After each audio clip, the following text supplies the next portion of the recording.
हमारा मस्तिष्क हमारे विचारों से, हमारी भावनाओं से चलता है। विचारों का बहुत बड़ा योगदान है हमारे जीवन में।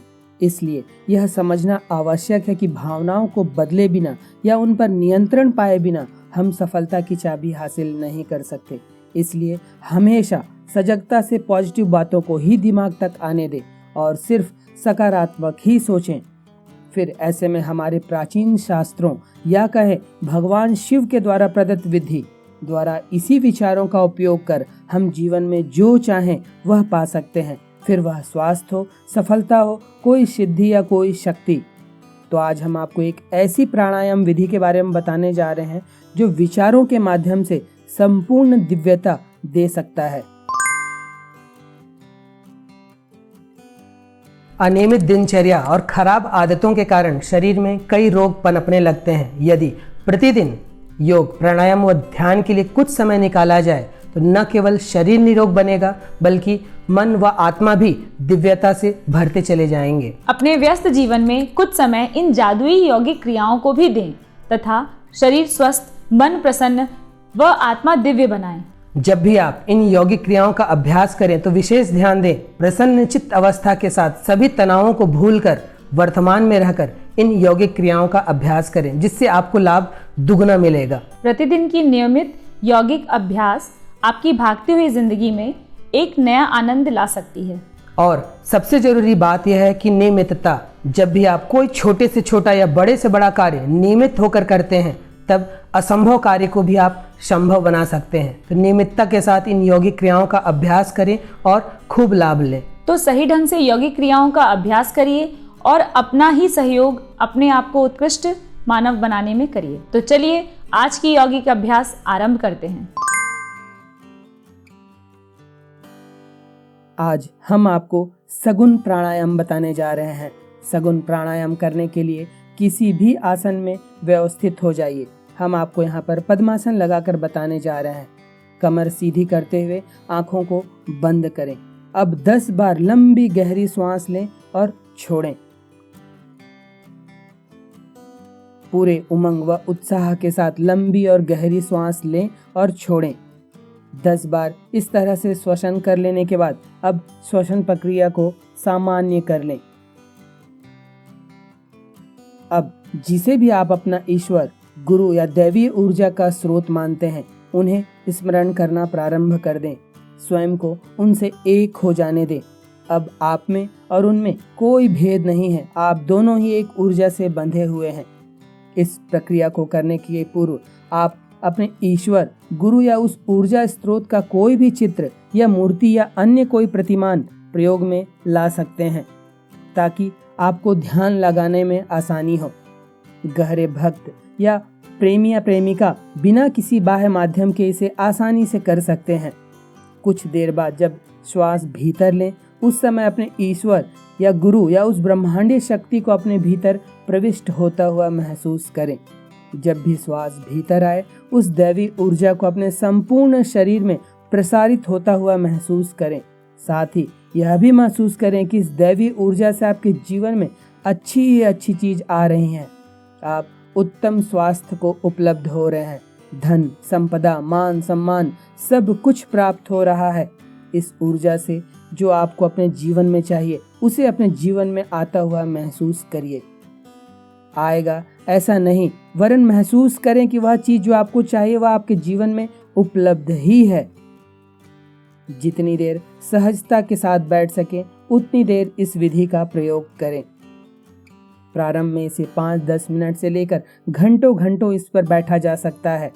जिन लोगों को ध्यान लगाना आता है वे आज्ञा चक्र पर अपना ध्यान लगाएं तथा जिन्हें ध्यान लगाना नहीं आता वे अपने ध्यान को दोनों भावों के बीच या फिर अपने इष्ट, अपने गुरु या अपने ईश्वर पर अपने ध्यान को व्यवस्थित कर दें। सगुण प्राणायाम करने के लिए किसी भी आसन में व्यवस्थित हुआ जा सकता है, फिर वह सिद्धासन, पद्मासन, अर्ध पद्मासन, वज्रासन, स्वस्तिकासन या फिर सुखासन ही क्यों ना हो। शारीरिक रूप से असक्षम लोग जो सुखासन पर भी ना बैठ पाएं वे बिना हत्थे की कुर्सी पर कमर सीधी रखते हुए भी इस प्राणायाम का अभ्यास कर सकते हैं। हस्त मुद्रा, ध्यान मुद्रा, ज्ञान मुद्रा या ब्रह्मांजलि मुद्रा पर रखें।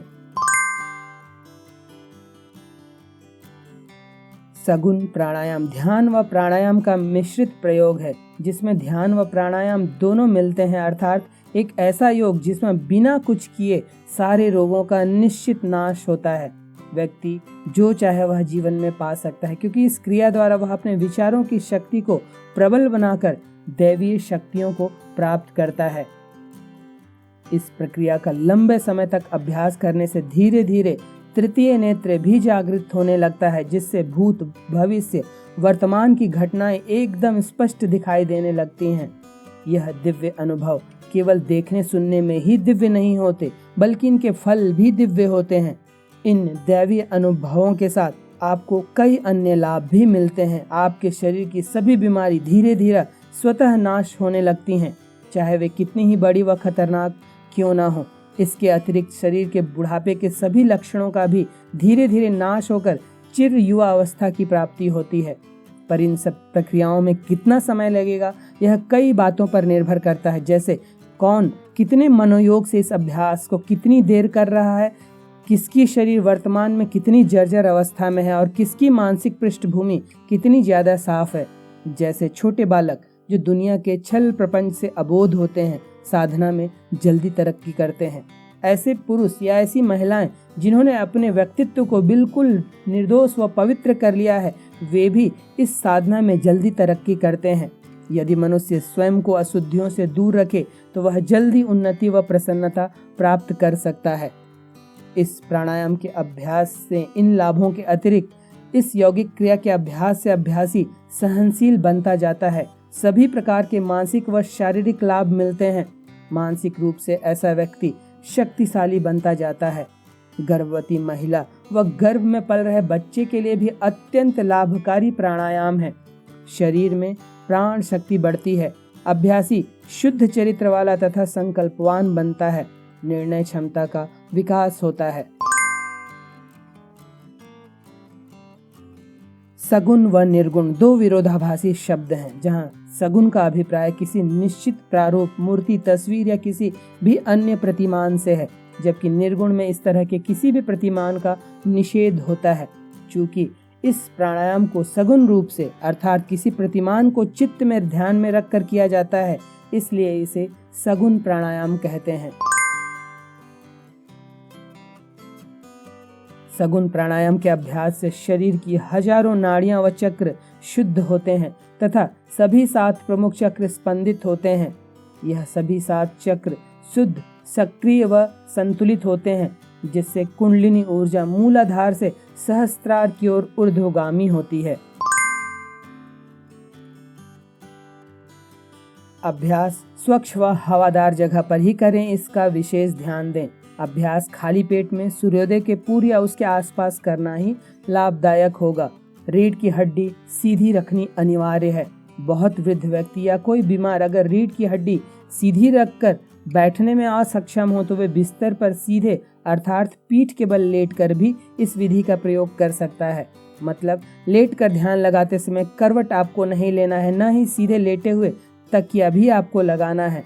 बहुत ज़्यादा मुलायम गद्दा भी इस्तेमाल नहीं करना चाहिए, क्योंकि इससे सोते हुए रीढ़ की हड्डी सीधी नहीं रह पाती। लेटकर ध्यान लगाने में सबसे बड़ी समस्या आती है बार बार नींद आने की, जिसकी वजह से ध्यान का तारतम्य टूट जाता है। इसलिए कोशिश करिए सीधे बैठकर ही प्राणायाम करने की। और अगर बैठकर ध्यान लगाने में भी नींद आए या कुर्सी पर बैठकर ध्यान लगाने में भी नींद आए तो 1-2 घूंट पानी पी लें, जिससे चैतन्यता आ जाती है। ध्यान, योगासन, प्राणायाम जैसी किसी भी आध्यात्मिक साधना के दौरान रीढ़ की हड्डी व गर्दन को सीधा रखने के लिए इसलिए कहा जाता है, क्योंकि जब भी कोई आध्यात्मिक साधना गहनता की ओर बढ़ती है तो प्राण अपने आप सुषुम्ना नाम की अदृश्य नाड़ी में प्रवाहित होने लगता है। और अगर रीढ़ की हड्डी व गर्दन सीधी नहीं है तो रीढ़ की हड्डी के बीचों बीच अदृश्य रूप से स्थित सुषुम्ना नाड़ी में प्राण का प्रवाह सही तरीके से नहीं हो पाता है, जिसकी वजह से अपेक्षित लाभ नहीं मिल पाता है। तो रीढ़ की हड्डी सीधी रखकर इस यौगिक क्रिया को करें और खूब लाभ लें। तो यह था सगुण प्राणायाम करने की विधि, इसके लाभ व इसे करने में बरती जाने वाली सावधानियां।